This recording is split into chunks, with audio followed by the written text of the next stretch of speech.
네, 35번부터 39번 지문 해설하겠습니다. 본문 읽어보기에 앞서서 37번의 보기를 먼저 읽어보겠습니다. 시조나 가사 중에는 자연을 이상적인 공간으로 표현하는 작품들이 있다. 이런 작품에서 화자는 자연을 즐기며 자연과의 친밀감을 표현한다. 또한 자연 속의 소박한 삶의 모습을 보여주는데 이러한 삶이 임금의 은임을 표현하기도 한다.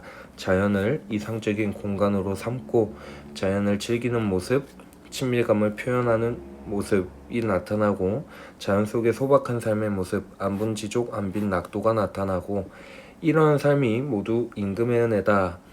군은에 감사하면서 유교적 사상으로 끝을 내는 작품들이 많습니다. 돌아와서 강호 사시가를 먼저 보면 강호는 자연입니다. 자연을 상징하는 단어고 사시는 사계절, 자연에서의 사계절을 다룬 연시조가 되겠습니다. 글의 구조를 보면 사시가니까 봄, 여름, 가을, 겨울이 모두 나오고요. 각 수마다 각 계절을 즐기는 소박한 삶과 만족감이 드러나는 부분이 나타납니다. 그리고 종장에서는 이렇게 자연을 즐기는 삶이 모두 임금의 은혜다. 유교적 사상, 군은에 감사하면서 끝을 내고 있습니다. 그럼 처음부터 읽어보겠습니다. 강호의 봄이 드니 미치는 이 절로 난다. 시냇가에 막걸리에 쏘가리 안주로다. 막걸리와 쏘가리는 모두 소박한 음식을 상징합니다. 이 몸이 한가한 것도 역시 임금의 은혜다. 이렇게 초장 중장처럼 자연을 즐기는 삶 역시 모두 임금의 은혜다. 유교적 사상, 군은에 감사하면서 끝을 내고 있습니다. 강호의 여름이 드니 초당에 일이 없다. 자연 속에서의 한가로운 정서가 나타나고요. 미더운 강물결이 보내는 것은 바람이다. 이 몸이 서늘한 것도 역시 임금의 은혜다. 바람을 맞으면서 자연 속에서의 한가한 삶이 모두 임금의 은혜다. 일수와 똑같이 유교적 사상 군은에 감사하면서 끝이 나고 있습니다. 이번엔 가을입니다. 강호의 가을이 드니 고기마다 살쪄 있다. 가을의 풍족함이 나타나고요. 조그만한 배에 금을 실어 흐르게 던져두고 이 몸이 소일하는 것도 역시 임금의 은혜다. 여기에서 소일이라는 것은 화자가 어떤 생계 유지를 위한 각박한 삶의 모습이 아니라 자연 속에서 가만히만 있으면 너무 심심하니까 일을 하면서 시간을 한가롭게 보내는 모습인 것입니다. 이렇게 자연 속에서 소일하면서 한가롭게 지내는 것도 모두 임금의 은혜다. 군은에 감사한다. 강호의 겨울이 드니 눈 깊이 자가 넘는다. 자는 한 30cm 정도 되거든요. 그래서 눈이 그만큼 쌓여 있는데 삿갓을 비껴 쓰고 도롱이로 옷을 삼아서 이 몸이 춥지 않은 것도 역시 임금의 은혜다. 삿갓이랑 도롱이는 모두 소박함을 상징하는 시입니다. 도롱이는 그렇게 막 좋은 비단이나 좋은 옷감으로 만든 옷이 아니라 보통 농사 지을 때 많이 입는 옷으로 쓰던 그런 싸구려 옷을 의미한다고 보면 되겠습니다. 그런 옷을 삼아서 이 몸이 춥지 않은 것도 모두 임금의 은혜다. 그래서 처음부터 끝까지 각 수마다 모두 군은에 감사하면서 유교적 사상으로 끝을 내고 있습니다. 그리고 그러면은 시상 전개 방식은 계절의 흐름에 따라서 시상이 전개되고 있다라고 생각을 하면 되겠습니다. 소박함을 상징하는 단어들이 막걸리와 쏘가리, 삿갓, 도롱이 등이 있었습니다. 이것도 기억을 하면 좋겠습니다. 네, 다음은 상충곡입니다. 갈래는 가사가 되겠고요. 성격 역시 가와 같이 강우한정, 강호가도의 성격을 가지고 있습니다. 상충곡은 봄을 기념하는 노래다라는 의미를 가지고 있습니다. 여기 본문에는 봉사와 결사만 나타나 있는데 서사는 풍월 주인으로서 가지는 자부심, 자연에서의 삶에 대한 자부심이 나타나 있고 본사에서는 봄날의 풍경과 흥취가 나타나 있습니다. 결사에서는 자연에서의 백년 행락을 소망하는 부분이 나타납니다. 가와 차이점이라고 한다면 형식의 차이도 있겠지만 가에서는 군은에 감사하면서 사대부적 사상을 보여줬다면 나에서는 그런 부분이 나타나 있지는 않습니다. 그러면은 상충곡을 해설해 보겠습니다. 이복의 이웃 사람들아 산소 구경 가자꾸나. 산책은 오늘 하고 목욕은 내일 하세. 아침에 나물 캐고 저녁에 낚시하세. 이웃 사람들한테 청자로 설정을 하고 청유형 의미로 자연을 즐길 것을 권유하고 있습니다. 산소 구경, 산책, 목욕, 나물 캐어 먹고 낚시하는 건 모두 화자가 자연을 즐기는 태도가 되겠습니다. 그리고 여기 가운데 이렇게 끊으면 비슷한 통사구조의 반복이라고 볼 수 있기 때문에 대꾸법이 쓰였다고 할 수 있습니다. 이제 막 익은 소를 갈건으로 걸러놓고 꽃나무 가지 꺾어서 잔을 세면서 먹으리라. 꽃나무 가지를 꺾어가면서 잔을 세면서 술을 마시는 건 역시 한가로운 정서, 자연을 즐기는 태도가 되겠습니다. 화풍이 문득 불어 시내를 건너오니 청량은 잔해지고 낙홍은 오세진다. 봄날 시냇가에 풍경을 보여주면서 그곳에서의 화자의 풍류가 나타나 있는 부분입니다. 술독이 비었거든 나에게 아뢰어라. 아이를 시켜서 주거에서 소를 사서 어른은 막대 짚고 아이는 소를 메고 미음 완보하여 시냇가에 혼자 앉아 모래밭 맑은 물에 잔 씻어 소를 부어 맑은 물 굽어보니 떠오르는 것이 도화로다. 여기까지 끊으면 위에서 말했다시피 화자는 지금 봄날에 시냇가에서 소를 마시면서 풍류를 즐기고 있고요. 여기 미음 완보는 밑에 뜻을 보면 나지키 씨를 읊조리면서 천천히 걸음이라고 되어 있는데 풍경을 감상하면서 시냇가를 감상하면서 시를 읊조리면서 콧노래를 부르면서 천천히 걷는 모습은 화자가 자연을 감상하면서 즐기고 있다, 만족감이 드러나 있는 부분이다 라고 해석을 하면 되겠습니다. 화자가 시냇가에 혼자 앉아서 술을 마시고 있는데 시냇가 물을 보니까 시냇가를 바라보니까 물 위에 이렇게 복숭아꽃이 떠내려옵니다. 그 모습을 보고 화자는 저 산이 그곳인가, 여기에서의 저 산은 화자가 있는 자연이 되겠죠. 그 자연을 화자가 처한 자연을 무릉도원 이상세계와 동일시하고 있는 게 특징입니다. 그 다음에 소나무 사이 좁은 길에 진달래꽃을 붙들고 산봉우리에 급히 올라서 구름에 앉아보니 공간의 이동이 나타납니다. 아까는 시냇가였는데 지금은 산봉우리로 공간의 이동이 나타나고 그곳에서 수많은 마을이 곳곳에 벌려있다. 화자는 산 아래 마을들을 보면서 그 풍경을 이제 설명을 하는데 노을빛은 비단을 펼쳐놓은 듯하고 시각적 심상이 쓰였죠. 엊그제 검은 들판은 겨울을 이야기하는 겁니다. 엊그제는 겨울이었는데 봄빛이 넘치는구나. 계절의 변화에 감탄하고 있는 모습입니다. 공명도 날거리고 부기도 날거리니 공명과 부기는 모두 속세를 상징하는 단어들입니다. 그런데 화자가 자연으로 와서 속세를 벗어나서 자연으로 왔는데 반대로 공명이 화자를 꺼리고 부기가 화자를 꺼린다고 하고 있으니까 이와 관련된 사자성어로 주객전도라고 생각을 하면 되겠습니다. 화자가 속세의 일을 꺼리고 있다.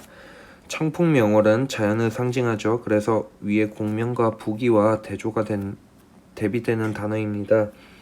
청풍명월 외에 어떤 것이 있사올고 단표누왕의 허튼 생각을 아니하니, 단표누왕은 소박하고 청빈한 생활을 이야기합니다. 그래서 소박하고 청빈한 생활을 하면서 허튼 생각, 여기서의 허튼 생각을 안 한다는 것은 속세의 일이 되겠죠. 속세의 일을 상징한다. 아무튼 백년행락이 이만하면 어떠한가.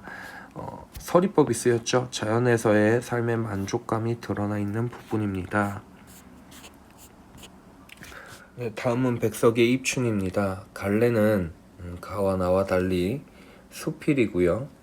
수필은 화자가 경험해서 느낀 점을 혹은 교훈 같은 것을 형식에 얽매이지 않고 자유롭게 쓴 글이니까 화자의 경험이 뭔지, 그 경험에서 깨달은 점이나 혹은 그 대상에 대해서 어떤 인식을 가지고 있는지 곰곰이 생각을 하면서 읽으면 이해에 도움이 되겠습니다.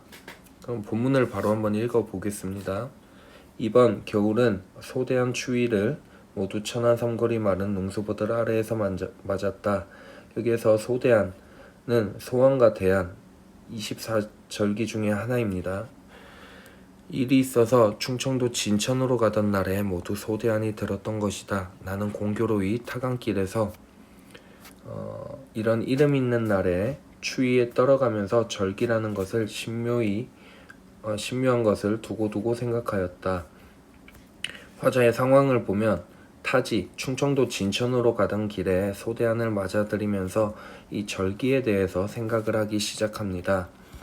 며칠 내 마침 봄날같이 땅이 슬슬 녹고 바람이 폭석하니 불다가도 저녁결에나 밤사이 날새가 갑자기 차지는가 하면 의뢰의 다음 날에는 대안이 으등등해서 왔다. 여기서 날새는 날씨를 얘기합니다. 그동안만 해도 제법 봄비가 풋나물 냄새를 피우면서 내리고 땅이 눅눅하니 밈도 들고 해서 이제는 분명 봄인가 했는데 간밤 또 갑자기 바람결이 차고 눈발이 날리더니 아침에는 또 쫑쫑하니 날새가 맺혔는데 아니나 다를까 입춘이 온 것이다. 여기에서 봄비가 풋나물 냄새를 피우면 내린다. 이것은 공감각적 심상이 되겠죠. 봄비는 이제 내리는 모습은 시각적인 심상일 텐데 이것을 풋나물 냄새를 피우면서 내린다고 했으니까 시각의 후각화가 되겠습니다. 자, 이제는 분명 봄인가 했는데 간밤 또 갑자기 바람결이 세지고 눈발이 날리고 하더니 아침은 또 쫑쫑하니 날씨가 매찬데 아니나 다를까 입춘이 왔다. 이게 절기가 신묘하다고 생각하게 된 화자의 계기가 되겠죠. 그리고 글쓴이의 경험이라고 생각을 하면 되겠습니다. 나는 실상 해보다 달이 좋고 아침보다 저녁이 좋은 것 같이 양력보다는 음력이 좋은데 생각하면 오고 가는 절기며 들고 나는 밀물이 우리 생활과 얼마나 신비롭게 얽혀 있는가. 오고 가는 절기며 들고 나는 밀물이 우리 생활과 얼마나 신비롭게 얽혀 있는가. 자연은 인간의 삶과 밀접한 관련이 있다 라는 의미가 되겠습니다. 절기가 뜰 적마다 나는 고향의 하늘과 땅과 사랑과 눈과 비와 바람과 들꽃을 생각하는데 절기가 변할 때마다 작가가 떠올리는 고향의 자연물들이 되겠습니다. 그 자연물들을 열거한 것이 되겠습니다.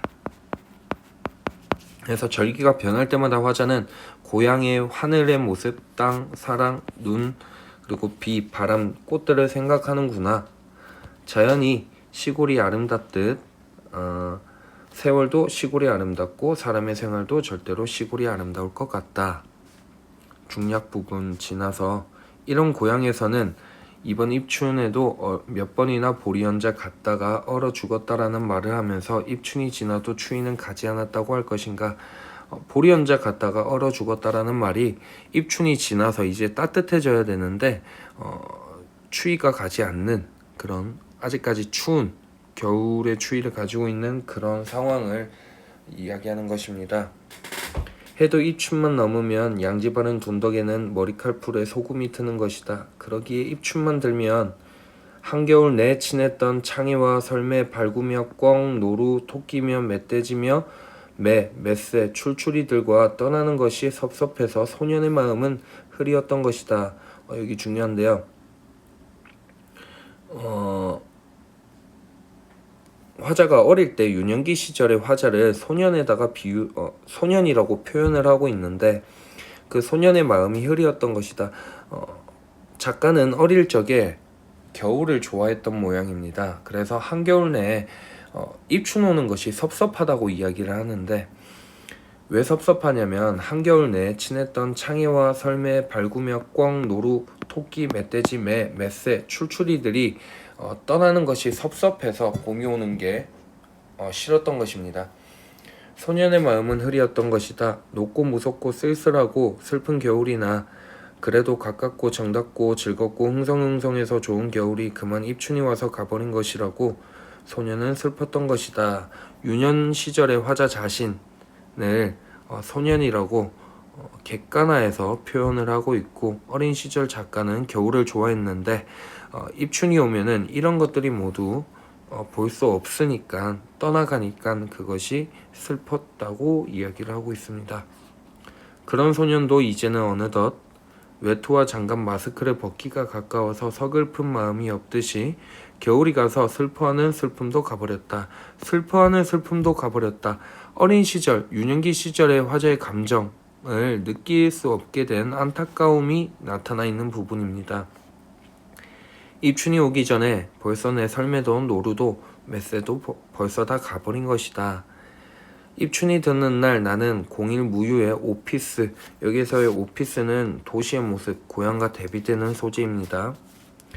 지각을 하는 길에서 겨울이 가는 것을 섭섭히 여기지 못했으나 옛날 어릴 때 화자 유년기 시절의 모습은 겨울이 가는 것을 섭섭히 생각했는데 지금은 도시에 이렇게 찌들어서 도시의 삶에 물들어서 계절의 변화에 절기의 변화에 무감각해져 있습니다. 오는 것을 즐거이 여기지는 않았다. 봄의 그 현란한 낭만과 미앞에서 내 육체와 정신이 얼마나 약하고 가난할 것인가. 서리법이 쓰이고 있고 의인법이 쓰였습니다. 입춘이 와서 봄을 오면 나는 어쩐지 까닭 모를 패부에 그 의부를 느껴야 할 것을 생각하면 나는 차라리 입춘 없는 세월 속에 있고 싶다. 입춘이 없는 세월 속에 있고 싶다. 유년기 시절에 유년기 시절 자신의 모습처럼 계절의 변화를 느껴보고 현재 상황의 답답함을 표출하고 있는 장면입니다. 이렇게 해서 끝나겠습니다. 문제를 이제 보겠습니다. 35번입니다. 일단 정답은 3번인데 다혜는 소재의 나열을 통해서 글쓴이가 과거에 느꼈던 계절 변화에 대한 인식을 드러내고 있다. 소재의 나열 여기 나옵니다. 한겨울 내에 지냈던 설매, 발구, 꿩, 누루, 토끼, 멧돼지, 멧새, 출출이들이 떠나는 것이 섭섭해서 입춘이 오는 것이 섭섭했다, 슬펐다 라고 이야기하고 있으니까 소재 나열 통해서 글쓴이가 과거에 느꼈던 계절 변화, 입춘이 오는 거에 대한 인식을 드러내고 있다. 3번이 정답이 되겠습니다. 4번 상승과 하강의 이미지가 나타나 있지는 않습니다. 나 청유형 어미를 반복해서 청자가 경계해야 할 삶의 모습을 제시하고 있다. 청유형 어미가 나타나는 건 맞지만 뭐뭐하세, 뭐뭐구나 나타나는 건 맞지만 청자가 경계해야 할 삶의 모습이 나타나 있는 게 아니라 이웃들에게 자연을 즐길 것을 권유하는 모습이 나타나 있습니다. 4번 가와 나에는 모두 대상의 감정을 이입해서 화자의 심리적 변화를 간접적으로 드러내고 있다. 심리적 변화가 나타나 있지도 않습니다. 그냥 처음부터 쭉 자연을 즐기는 태도 만족감이 나타나 있습니다. 나와 다혜는 모두 공간의 대비를 통해 화자가 지향하는 삶의 태도를 부각하고 있다. 공간의 대비가 아니라 다에서 따진다면 과거와 현재의 대비가 되겠죠. 어린 시절, 유년기 시절에 그 계절의 변화에 계절의 변화에 감각적으로 반응을 했던 유년기 시절의 모습과 화자가 어른이 돼서 도시에 살면서 계절의 변화에 무감각해진 삶을 비교를 통해서 화자가 지향하는 삶의 태도를 부각하고 있다 라고 한다면 다가 맞을 텐데 공간의 대비는 아니므로 3번이 정답이 되겠습니다. 36번입니다. 기억에서 미음에 대한 설명으로 적절하지 않은 것은 일단 기억에서는 화자의 여기 초당의 일이 없다. 자연 속에 한가로운 정서가 나타나 있고요. 그래서 맞는 선지가 되겠고 2번 니은 자연과 동화되고 싶은 화자의 바람이 드러나 있다. 보겠습니다. 이제 막 익은 소를 갈건으로 걸러놓고 그냥 소를 갈건으로 걸러놓는 거는 그냥 술을 마시기 위한 그러니까 자연을 즐기기 위한 준비일 뿐이지 자연과 동화되고 싶은 화자의 바람이 드러나 있다는 적절하지 않습니다. 디귿 변화된 들판을 보면서 감탄하는 화자의 모습이라고 되어 있는데 분명 어제만 해도 겨울이어서 들판이 까맸는데 봄빛이 넘치는구나 감탄형 어미 사용해서 계절의 변화에 감탄하는 모습이 나타나 있습니다. 리을 타지에서 소대안을 맞이한 글쓴이의 상황이 드러나 있다. 일이 있어서 충청도 진천으로 가는 길에 소대안이 들었다. 계절이 변했다. 타지에서 소대안을 맞이한 글쓴이의 상황이 드러나 있다도 맞는 선지가 되겠습니다. 미음 절미가 신묘하다고 생각하게 된 글쓴이의 경험이 나타나 있다. 네. 어제는 분명히 봄인가 했는데 간밤에 갑자기 바람결이 차지고 눈발이 날린다고 하더니 아침에는 또 쫑쫑하니 날씨가 찬데 아니라 다를까 입춘이 왔다. 네, 글쓴이가 절기가 신묘하다고 생각하게 된 계기가 되겠습니다. 자, 37번은 보기는 아까 시작할 때 읽어봤었는데요. 그걸 토대로 가와 나를 비교를 하면 일단 정답은 5번인데 가에는 여름의 미더운 강물결을 바라보는 모습에서 나에는 공명과 부기에 또 자신을 꺼린다는 것에서 이상적인 공간으로 가고 싶어하는 화자의 마음이 아니라 화자는 이미 지금 자연 속에 있는 것이죠. 그래서 이 부분이 틀린 게 되겠습니다. 38번입니다. 적절하지 않은 것을 찾는 건데 자 보면 3번이 일단 정답입니다. 슬슬 으등등같이 음성 상징어를 활용해서 절기의 변화를 생동감 있게 표현하고 있다. 네, 음성 상징어를 사용하면 제일 좋은 점이 생동감, 생생하게 전달을 할 수 있는 게 특징입니다.